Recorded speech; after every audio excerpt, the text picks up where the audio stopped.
Halo semuanya, selamat datang di channel yang tidak layak untuk dihina ini. Sebelum kita mulai, atur posisi santainya, seruput kopinya, dan mari kita berkhayal.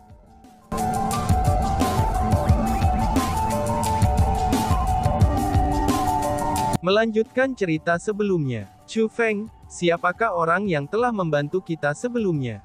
Nan Gongya dan yang lainnya bertanya secara bersamaan. Mereka semua tahu bahwa ahli misterius itu telah pergi. Namun meski begitu, kekuatan ilahi dari ahli itu mungkin masih melekat di hati mereka.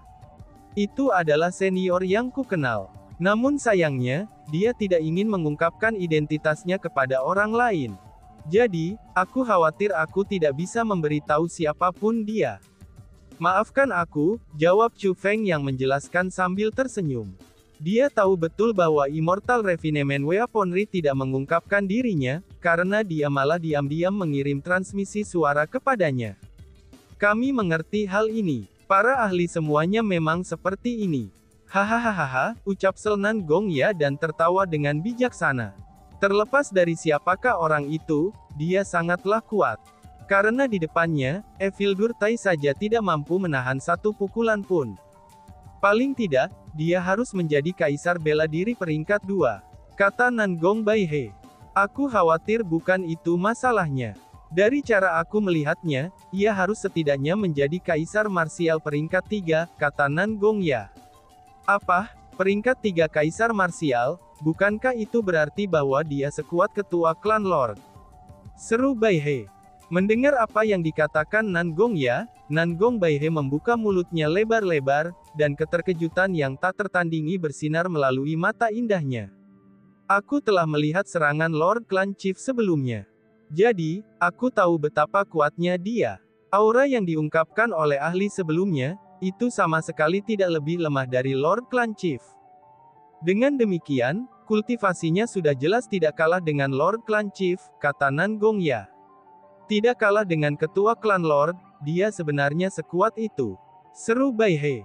Mendengar kata-kata itu, tatapan yang dikenakan Nan Gong Baihe ketika memandang Chu Feng berubah lagi. Itu berubah menjadi tatapan yang sangat rumit. Dia memiliki rasa hormat yang sama sekali baru untuk Chu Feng. Kepala klan Nan Gong Imperial Clan sendiri, dia dapat dikatakan sebagai salah satu karakter Grand paling terkenal di Tanah Suci Martialism. Tidak hanya dia sangat terkenal, tapi dia juga sangat kuat. Dengan demikian, Nan Gong Baihe tidak menyangka kalau ahli misterius yang telah membantu Chu Feng akan menjadi sekuat ini. Selain itu, dia tidak pernah berharap Chu Feng memiliki pendukung yang kuat. Sebelumnya, dia hanya berpikir bahwa Chu Feng adalah seorang jenius langka yang memiliki bakat luar biasa. Namun sekarang, dia telah menemukan bahwa Chu Feng tidak hanya memiliki kekuatan sendiri, tapi dia juga memiliki pendukung yang sangat kuat. Latar belakangnya benar-benar tak terduga. Chu Feng ini seperti sebuah misteri yang menakutkan. Tapi, kenapa senior itu tidak membunuh Evil Tai? Nan Gong Moli yang tidak bersalah mengedipkan matanya yang besar, dan bertanya dengan bingung. Dia telah mengajukan pertanyaan kunci. Evil Tai itu adalah seseorang yang telah melakukan banyak kejahatan jahat. Dia adalah seseorang yang tidak bisa dimaafkan. Karena dia telah ditangkap, itu akan logis untuk membunuhnya dan tidak membebaskannya. Bahkan ketika Nan Gong Moli mengerti kikan hal ini, bagaimana mungkin Chu Feng dan yang lainnya tidak mengerti ini? Terlepas dari mengapa dia melakukan itu, tetap saja dia telah menyelamatkan hidup kita hari ini, jawab Bibi Lian sambil tersenyum. Setelah pertempuran sampai mati ini, dia tampak merasa jauh lebih lega. Setelah itu, dia melihat ke arah Chu Feng dan berkata, alasan mengapa dia bertindak untuk menyelamatkan kami adalah, itu semua karena Chu Feng. Jadi pada akhirnya, kamu telah menyelamatkan kami hari ini. Chu Feng, untuk mengucapkan terima kasih, kamu harus tetap menjadi tamu di klan kekaisaran Nan Gong kami. Aku harus menghibur kamu dengan baik di sana, ucap Bibi Lian. Betul sekali, Chu Feng, kamu harus datang ke klan kekaisaran Nan Gong kami. Sebagai tanggapan, suara Nan Gong Baihe juga bergema. Sangat baik, aku akan pergi, balas Chu Feng sambil mengangguk dan tersenyum. Saat ini, Chu Feng telah menyinggung klan Kekaisaran Beitang. Jadi, tidak cocok baginya untuk bepergian sendirian. Jika dia bisa tinggal di klan Nangong Imperial untuk sementara, itu akan menjadi pilihan yang cukup bagus untuk saat ini. Nona Tantai, Senior Hong, kalian berdua harus datang juga. Nangong ya mengundang mereka juga. Baiklah, pria tua ini belum pernah ke Kekaisaran Nangong. Selain itu, luka aku akan membutuhkan beberapa waktu untuk sembuh, balas Hong Qiang dan segera menerima undangan tersebut. Dia juga ingin mengalami Kekaisaran Nangong. Adapun Tantai Sue, dia tidak mengatakan apa-apa. Namun meski begitu, dia tetap mengangguk. Sama seperti itu, Chu Feng dan yang lainnya tidak berhenti untuk beristirahat, dan tetap melanjutkan perjalanan menuju klan Imperial Nangong. Setelah melakukan perjalanan selama beberapa waktu, Chu Feng dan yang lainnya akhirnya tiba di Kekaisaran Nangong. Apa yang muncul di hadapan mereka adalah barisan pegunungan yang sangat besar. Puncak gunung mencapai awan, dan gunung-gunung terus menuju kedua sisi, dan itu tampaknya tanpa batas. Barisan gunung ini bukan tempat di mana orang bisa masuk. Ada formasi spiritual yang dibentuk oleh spiritualis dunia jubah kerajaan tanda naga di sekitar pegunungan. Pembentukan spiritual ini sangat berbeda dari yang ada di sekitar klan Yan. Formasi itu sangat kuat. Kemungkinan, bahkan peringkat satu kaisar marsial tidak akan bisa menerobosnya. Mengikuti Bibilian dan yang lainnya, Chu Feng telah memasuki pegunungan. Tepat setelah dia memasukinya, banyak klan Nangong Imperial yang mengenakan baju besi segera muncul. Itu sudah jelas, bahwa barisan gunung ini dijaga ketat oleh banyak penjaga. Namun ketika mereka melihat Bibilian dan yang lainnya, mereka segera menundukkan kepala untuk menyambut mereka. Tidak ada dari mereka yang berani menghentikan Bibilian dan yang lainnya, dan mereka bahkan mulai membuka jalan bagi mereka untuk melewatinya. Saat berjalan melalui pegunungan, Chu Feng menemukan bahwa pegunungan ini memiliki banyak jebakan. Selain itu, baik di langit maupun di tanah, semuanya memiliki hambatan defensif. Pertahanan di pegunungan ini berkali-kali lebih kuat daripada Gunung Qianwood ataupun World Spiritualist Alliance. Itu benar-benar layak untuk reputasi klan Nangong Imperial. Namun dengan Bibilian bersama mereka, Chu Feng dan yang lainnya secara alami tidak akan terhalang sedikit pun. Mereka berjalan melewati pegunungan yang luas itu. Setelah melewati itu, apa yang muncul di depan Chu Feng adalah tanah luas yang dipenuhi dengan pemandangan indah. Dunia sebelum Chu Feng adalah dunia yang dikelilingi oleh pegunungan. Derek mahkota merah yang sangat besar serta burung-burung raksasa yang terbang, dan berputar-putar di langit saat berseru. Jika burung-burung ini ditempatkan di 9 benua provinsi, mereka pasti akan menjadi raja binatang buas yang akan memerintah suatu wilayah. Namun di tempat ini, mereka hanya burung kecil biasa, dan tidak lebih dari burung yang dilihat orang dengan senang hati. Di tengah-tengah tempat ini adalah kota yang luas. Bukan saja kota itu sangat besar, tapi kota itu juga berwarna keemasan dan mempesona. Kota itu dibangun dengan emas murni 24 karat. Bahkan semua batu bata dan gentengnya terbuat dari emas. Dari sini orang bisa membayangkan betapa indahnya kota itu.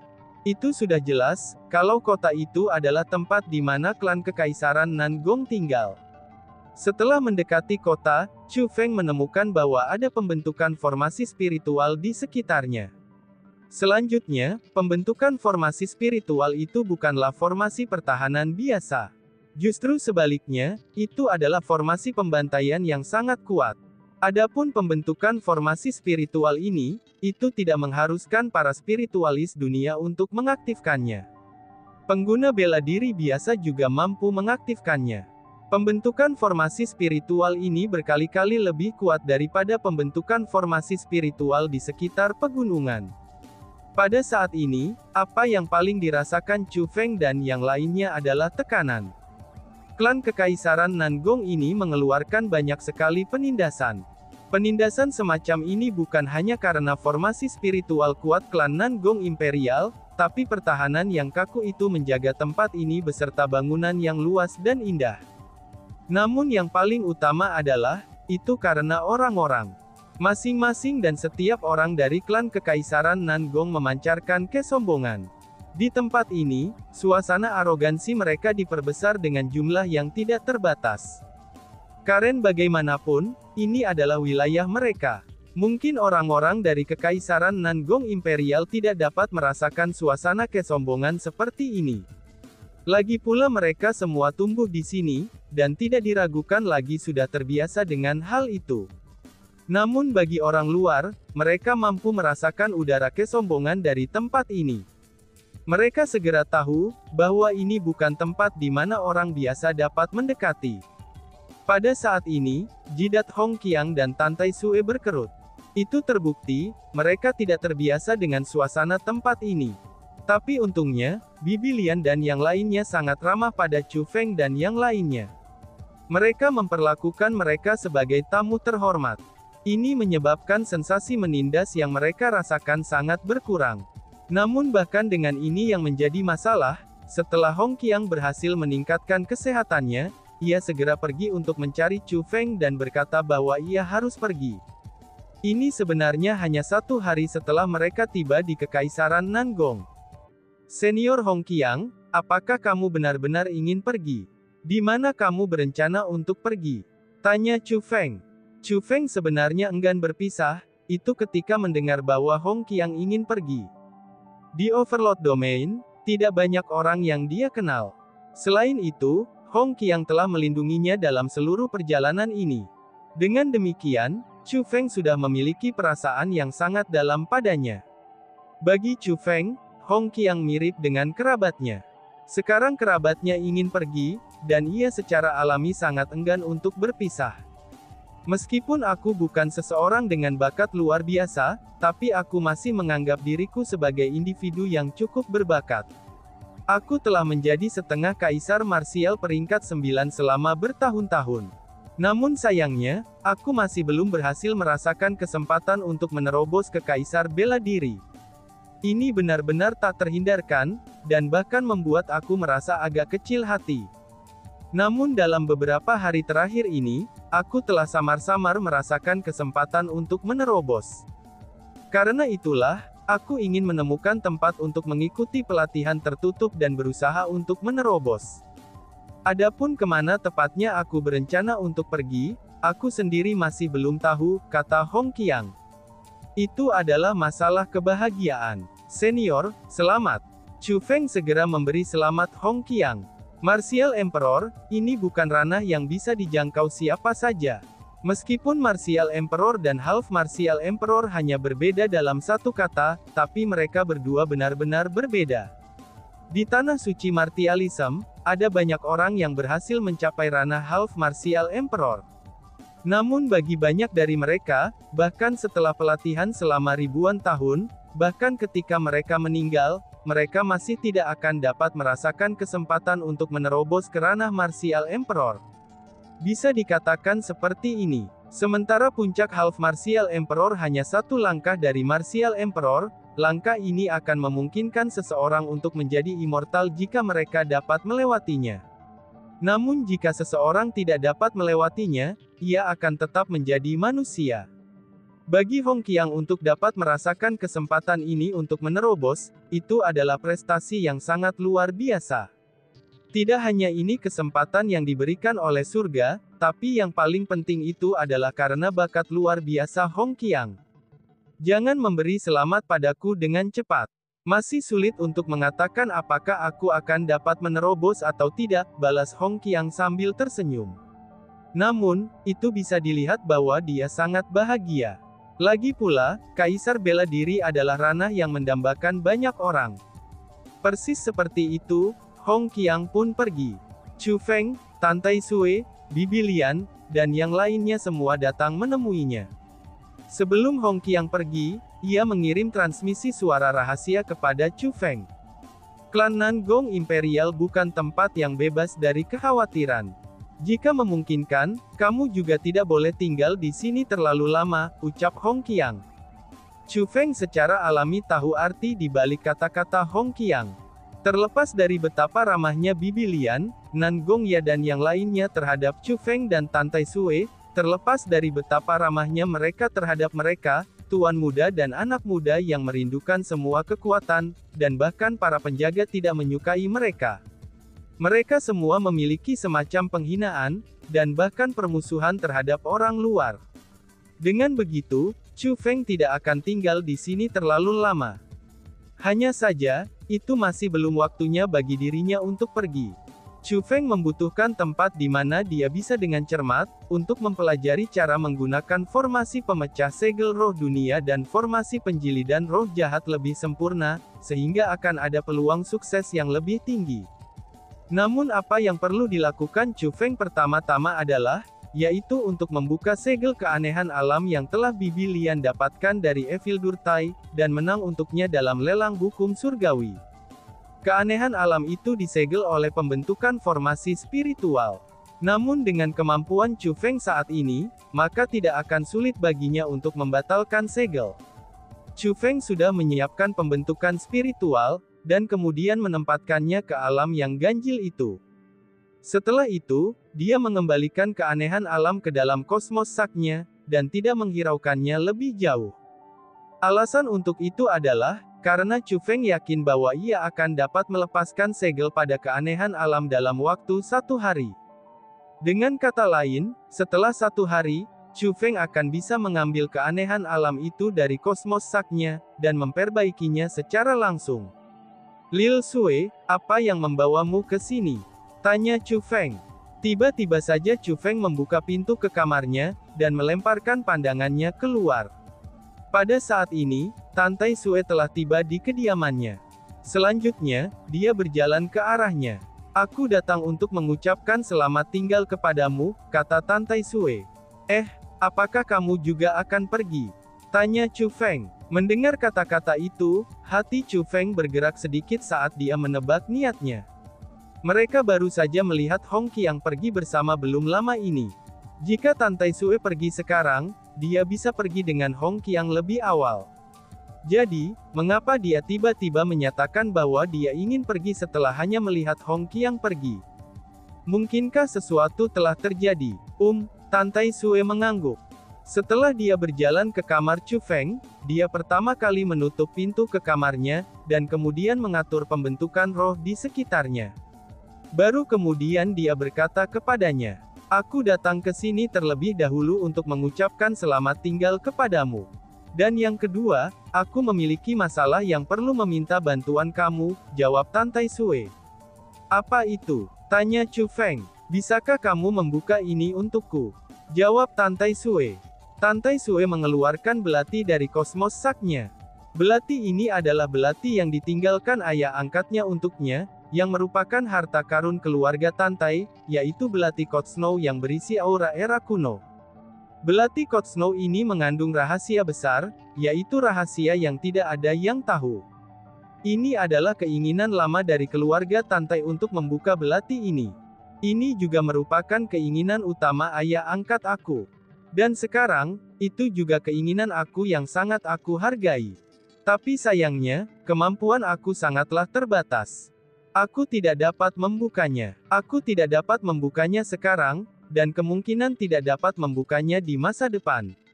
Alasan untuk itu adalah, karena apa yang dituntut oleh Code Snow Dagger ini bukanlah kultivasi seseorang. Alih-alih itu adalah bakat, ucap Tan Tai Sui.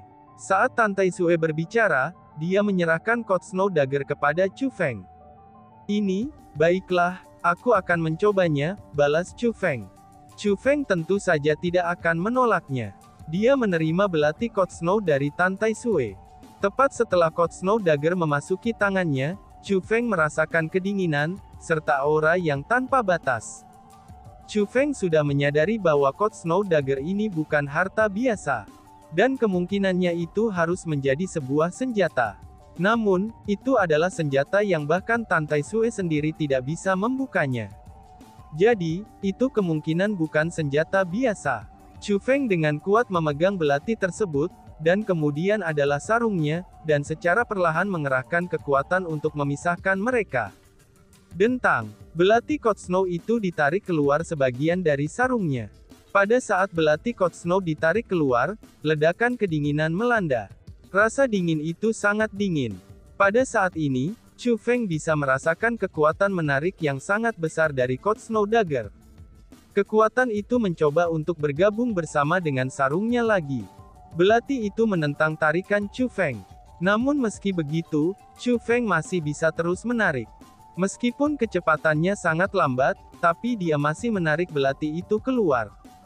Pada saat ini, setengah dari Coach Snow Dagger telah ditarik oleh Chu Feng. Selanjutnya, Chu Feng masih menariknya secara paksa. Segera, dia telah melampaui titik di mana Tan Tai Sue berhasil menariknya keluar sebelumnya. Ketika Tan Tai Sue melihat adegan ini, matanya langsung bersinar. Tatapannya yang tampaknya mengandung galaksi itu terasa tidak lagi nyaman. Itu seolah-olah bintang yang tak terhitung jumlahnya muncul dengan cepat di matanya. Tan Tai Sue sangat senang, dan ini merupakan kesempatan yang jarang baginya. Alasan untuk keadaan pikirannya saat ini adalah, karena Coach Snow Dagger benar-benar terlalu penting baginya.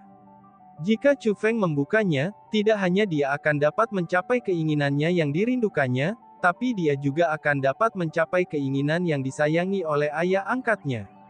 Pada saat ini, semua harapannya ditempatkan pada Chu Feng. Belati Coach Snow ini memang sebuah harta, ucap Chu Feng. Pada saat ini, Chu Feng mulai tertawa. Alasan mengapa dia mengatakan itu adalah, karena dia merasakan aura kehidupan. Aura ini bukan dari Tan Tai Sue ataupun dirinya sendiri. Justru sebaliknya, itu berasal dari Coach Snow Dagger. Belati Coach Snow ini adalah makhluk hidup. Namun itu jelas sebuah senjata, jadi bagaimana mungkin itu bisa hidup? Satu-satunya penjelasan untuk itu adalah, bahwa itu bukan senjata biasa. Justru sebaliknya, itu adalah senjata dengan kehidupan. Dentang. Akhirnya, Chu Feng berhasil menarik keluar belati Coach Snow sepenuhnya. Setelah Coach Snow Dagger ditarik keluar, bola cahaya melesat keluar darinya. Kemudian seperti pedang yang tajam, itu menembak ke arah dahi Chu Feng. Itu berencana memasuki otak Chu Feng. Wush! Dihadapkan dengan bola cahaya yang bergelombang itu, langkah kaki Chu Feng segera bergeser. Dia dengan cepat berubah menjadi kilatan cahaya, dan kemudian tiba di belakang Tan Tai Sue. Chu Feng tidak takut dengan bola cahaya itu. Namun sebaliknya, dia tahu bahwa bola cahaya itu memiliki makna yang luar biasa. Kemungkinannya itu adalah rahasia yang terkandung dalam belati Coach Snow. Hanya saja, rahasia ini milik Tan Tai Sue. Dengan demikian, Chu Feng tidak ingin tahu tentang hal itu. Dia ingin agar Tan Tai Sue menerima bola cahaya ini. Tan Tai Sue juga menyadari niat Chu Feng, dan dia pun tidak menolaknya. Ketika bola cahaya itu mendekatinya, dia tiba-tiba mengulurkan kedua tangannya ke depan dan meraihnya. Ying ying ying ying. Bola cahaya itu memancarkan suara aneh dan mulai berjuang. Bola itu berusaha untuk menjauh dari kendali Tan Tai Sue. Bola itu sangat kuat, sehingga Tan Tai Sue merasa sulit untuk mengendalikannya juga. Bas. Melihat bola cahaya hendak melarikan diri dari genggaman Tan Tai Sue, Chu Feng segera melepaskan guntur ilahi dan meningkatkan kultivasinya sebanyak 2 tingkat untuk menjadi peringkat 2 kaisar setengah bela diri. Kemudian, dia melangkah maju dan mulai membantu Tan Tai Sue mengendalikan bola cahaya itu. Di bawah upaya gabungan dari keduanya, mereka akhirnya berhasil mengendalikan bola cahaya untuk saat ini. Namun mereka tidak dapat memaksanya masuk ke tubuh Tan Tai Sue. Karena seperti itu, mereka menemui jalan buntu dengan bola cahaya itu. Bas. Merasa tak berdaya, Chu Feng membuka gerbang dunia rohnya dan berkata kepada si ratu. Ratu, cepat keluar dan bantu kami, ucap Chu Feng. Bantu kamu dengan apa? Si ratu bertanya dengan malas. Dia sendiri tampaknya sangat linglung. Bantu aku memasukkan bola cahaya ini ke tubuh Lil Sue, kata Chu Feng. Kamu yakin? Si ratu bertanya lagi. Apa maksudmu? Tanya Chu Feng dengan bingung. Dan tiba-tiba saja bersambung. Sekian dan terima kasih banyak. Bye-bye.